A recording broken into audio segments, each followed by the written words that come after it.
What's going on, everybody? Brian here from Brian's Broadcast. I hope all of you are doing fantastic.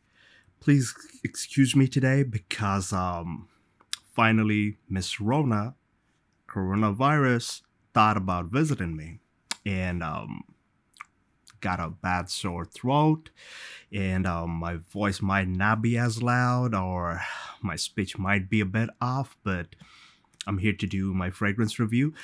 Just so you know, I did lose my sense of smell, but the thing is that I've been trying this fragrance for quite some time, so I am just using my spare time, my free time, to share the news and my review with you guys. So thank you so much to everyone in the FragCom who have wished well for me, and with a much delay, let's get down to business. The fragrance that I'm gonna talk about is a first timer for me. Like, I have not tried anything from this house before, and this is the first time I got something, and I was pretty much on the edge with this particular one. Now, the house name is Areej Le Dore. This is a house from the artisanal perfumer Russian Adam.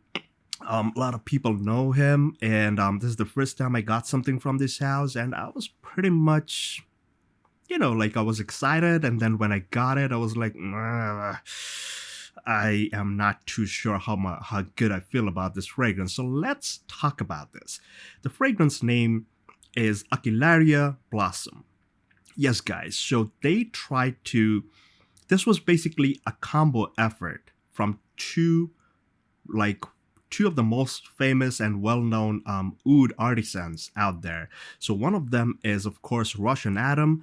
The other person is Taha Syed. Now, these two people, they play around with these natural ingredients, and they make some really nice compositions. I mean, a person who does experience all these good things, the natural ingredients and all those things. Please excuse me. So, if you're not used to all these things, you might not like it.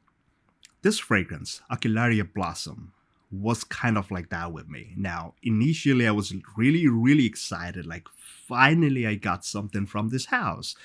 And once when I got it, when I sprayed it, I was like, shit. Did I just waste that $250? Yep, $250 for nothing? Well, here's my take on it. Let me first show you the little box. I don't see too many reviews of this on YouTube or anywhere else, but I really wanted to share my thoughts. So, this is the box. It's a beautiful golden box with a fox leather kind of material on top. It says the name of the house over there.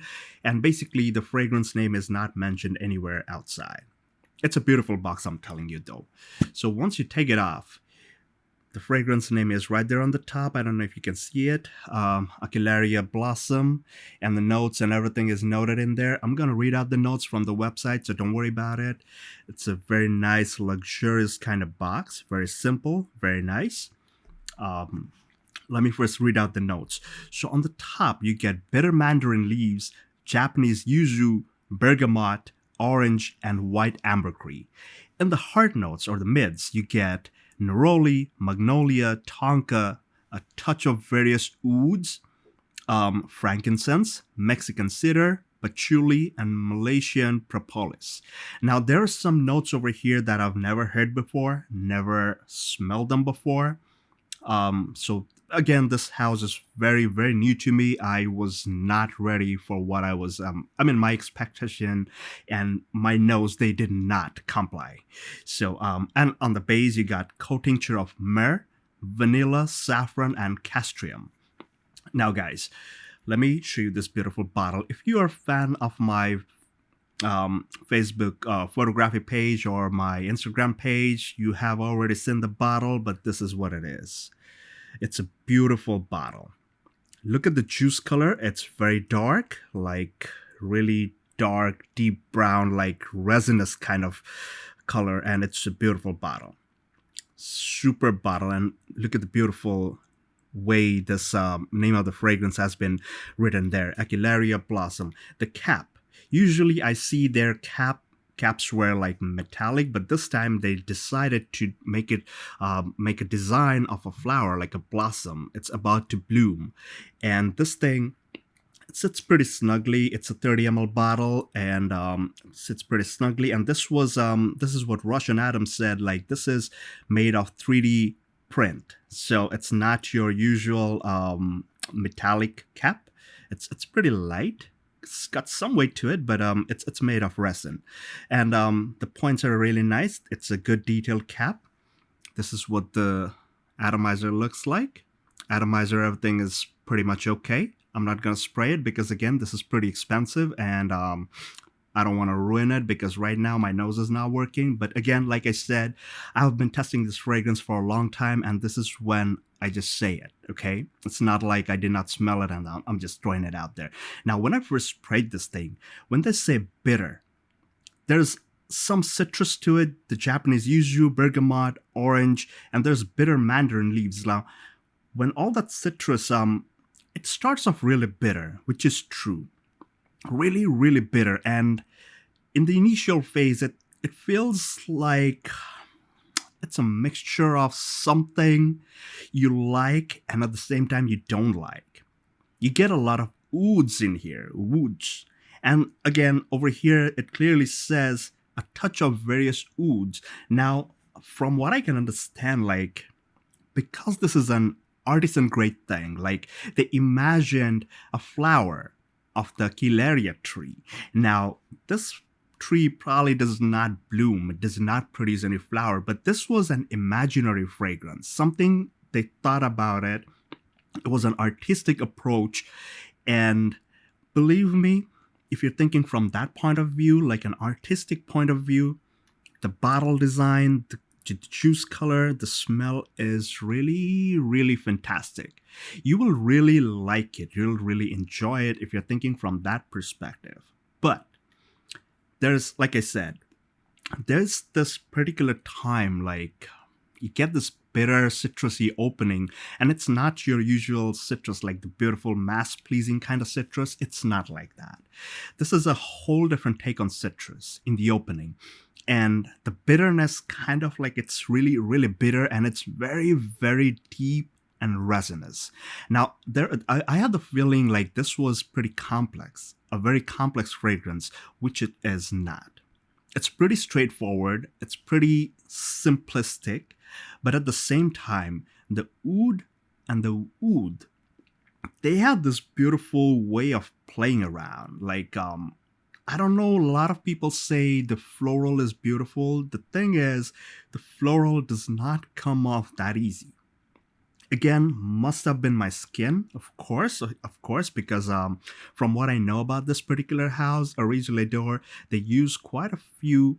I mean, a lot of their ingredients are natural. So the thing is, your body will react to it in a different way. Maybe the florals were not coming off as nice as other people were expecting or experiencing. So that's where things got really bad for me. Like, after like 1.5 to 2 hours mark, the real hard projection is gone. It projects pretty loud for 1.5 to 2 hours, but after that, it kind of tones down to like an elbow length, right? And then once it starts drying down, on my skin at least, I get that wood varnish, like slightly tardy, but like a varnish. The wood varnish, very resinous, kind of woody smell coming off my skin. That's something that I did not really expect. I was not at all expecting that. But again, that thing lasted for like half an hour, 40 minutes. And after that, you get that oud. There's a lot of oud in there. And I tell you something, the saffron in here and the vanilla, it gives you that really like sweet spicy, like sweet hyphen spicy, you know, like what I'm talking about. There's that kind of a mixture coming off, but the saffron is pretty dominant. Now over here, when I talk about the saffron, I found the saffron to be really spicy, and at the same time, there's this strong, leathery kind of vibe, and the oud over here and incense, the depth, the overall structure of the fragrance. I would say it's not for everybody. It's not for all occasions. Of course, I've been trying it out in the summer heat, of course, in New York City. But yeah, there were times like I really, really hated it. I absolutely hated it. So $250, I was like, fuck, this thing went down the drain. But then again, there were these times, like the cooler days, when it was a bit cloudy, maybe it was a bit rainy. I really enjoyed it. So again, this is like a love-hate combination on this fragrance. My mother, who really does not like heavy resinous fragrances, really liked this one. For whatever reason, she really liked it. I asked her, like, in the very beginning when I sprayed it in one room, and I asked her, Mom, do you smell it? Do you get the fragrance? And she was like, it's beautiful. And then whenever I got the wood varnish kind of smell, I asked her, I passed around several times within the other room, and I asked her, like, do you smell it? Do you feel like it smells like wood varnish? She did not get wood varnish. She said, it's very woody. It's kind of like dry, but it has this uplifting kind of a feel. So of course, like I'm saying, because this house uses quite a lot of ingredients, and some of the ingredients are natural, so it's probably coming off my skin in one manner, my nose is catching something else, and the other people around me, they feel something else. So guys, that was my take on this particular fragrance. It's very nice, pretty simplistic, almost linear, I would say, but not too much. There's some development to it. But of course, in the beginning, it's pretty bitter. There's like a bit of an uplifting kind of feel. My nose at least catches mild florals, very, very mild, very mild. Like all of a sudden, I might just catch that magnolia kind of a feel to it. Like there's a floral feel to it, but definitely not too much, at least on my skin. I get a lot of spice, saffron, and the vanilla, kind of like the sweet spicy combo. It's very oody. I would say, although it's probably unisex, I guess, but I would say it's pretty much masculine leaning. Like it's more dominant towards the darker resinous side.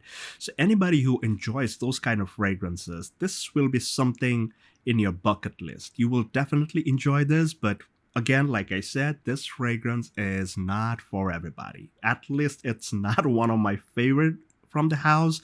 This is the first time I got something from this house, Areej Le Dore, and I'm still on the edge with this one, really.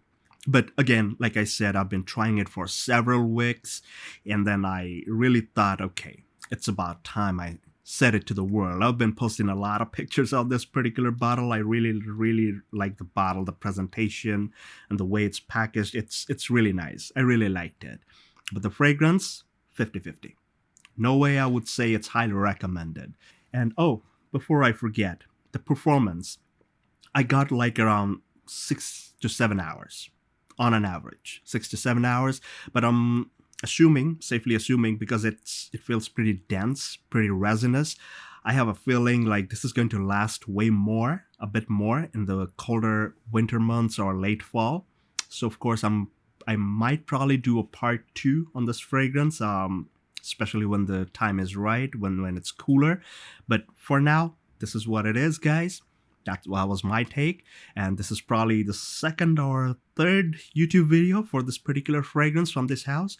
So please let me know in the comment section below what you feel. Do you own anything else from this house? Any other suggestions you got?